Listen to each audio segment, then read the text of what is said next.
5 times a day. But then what happens is they're not a good person. They don't change as a person. They don't change as an individual. Their akhlaq, their character is not that good. Why? Because of this problem of not being able to prevent. If, for example, their tongue, the person is not preventing the tongue from haram, the dhulumat or the darkness that will come into the body. See, sins bring a darkness. Trying to obey Allah Azza wa Jal brings a light. So each time we obey Allah Azza wa Jal in anything, Allah gives us a light. And that light is something that is there, that will appear for us on the Day of Judgment, that we will see on the Day of Judgment. In various hadiths, the Prophet ﷺ has talked about light. For example, when you do wudu and you wash your limbs 3 times, Sahih hadith, it says that your forelocks are going to be shining and beaming with light on the Day of Judgment. A person who walks in the darkness to Isha Salah and Fajr Salah, Rasulullah ﷺ has told us, give them good news of complete light on the Day of Judgment. So light is something which again and again has been mentioned in the ahadith for obeying Allah Azza wa Jal. Okay, light is something that is there. But when you disobey Allah, darkness prevails, darkness comes. Okay, darkness comes when you disobey Allah. Dhulumat, for example, Rasulullah sallallahu alaihi wasallam has said, "Al-dhulmu dhulumatun yawm al-qiyamah." Forms of oppression, any forms of oppression, any type of oppression, any type of unfair treatment turns into darkness. It will turn into various forms of darkness on the Day of Judgment. This is a Sahih hadith in Bukhari and Muslim. Okay, so anyone who's unfair in this world, they're receiving darkness. And that darkness will manifest in an actual form for them on the Day of Judgment. Okay, here in this world we can't see it. So if you were to operate in someone's heart or operate on their body, you can't see the light, you can't see the darkness inside there. But there is a whole system around us that is going on, that every time we do a good deed, there is light, and every time you do a bad deed, there is darkness. In another hadith, Sahih hadith of Muslim, the Prophet ﷺ has explained to us that when a person does a good deed, a white dot is thrown onto the heart by an angel. An angel will throw a white dot onto the heart. When a person does another good deed, the angel will come and throw another white dot onto the heart. And he says that the heart will continue to have white dots onto it until the entire heart becomes white with Noor and with light. Okay? The same hadith tells us when a person does a sin, commits a sin, then the angel will throw a black dot onto the heart. And they sin again, the angel will throw another black dot onto the heart. And they continue to sin until the entire heart becomes completely dark and black because of the sins that are there. Again, if you were to operate on a person, the physical heart is going to be red. Blood, redness. But there is an unseen heart that is there. And that's the one that either becomes white or it becomes black, depending on the good deeds that we do or the bad deeds that we do.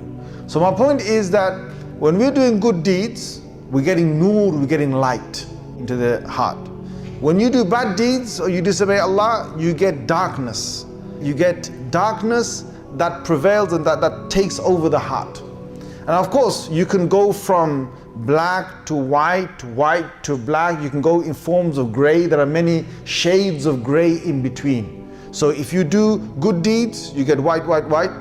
Then you do a few bad deeds, black, black turns slightly grayish. That's how it is. Now, what the point I was saying to you earlier is, a person whose tongue is not careful of what they're saying, and the person is, for example, lying. As soon as you lie, you've got a big black dot on your heart. That's the blackness that has been put onto the heart by the angel. Now, all the good deeds that you did, let's say for example you prayed, you did, you gave sadaqah, whatever, these are good deeds, brought you light to the heart. But when you sin a small sin, you get a small black dot on the heart. But when you have a big sin, then obviously it's going to be a big dot on the heart. And depending on the type of sin, the darkness is going to be something easily removable or is going to be hard to remove. It's going to take a bit of effort to remove. Okay, so let me give you an example. When you eat food, and you finish eating food, to wash your hands straight after with some liquid or soap is easy, right? All the oil and everything comes off, very easily comes off. But when you're painting and it's gloss paint and a drop of that gloss paint has fallen onto your hand, is that easy to remove? If it dries up, is it easy to remove? No, it's not. It's going to take you a bit of effort to remove that. Major sins are like that gloss paint. They take a bit of effort to remove. Minor sins are like that oil on your hand. It's easy to remove. So there are various ahadith that tell us the next time you start to be obedient to Allah after you've sinned, then your minor sins, they will automatically start washing away. They're like the liquid. As soon as liquid or some soap comes in contact with some oil, it's going to start to wash it away. As soon as you've done a minor sin, and then after that you start to worship Allah Azza wa Jalla, or you start to be good again, do some tasbih, do whatever it is, okay, good act in the religion, then automatically your minor sins start to wash away.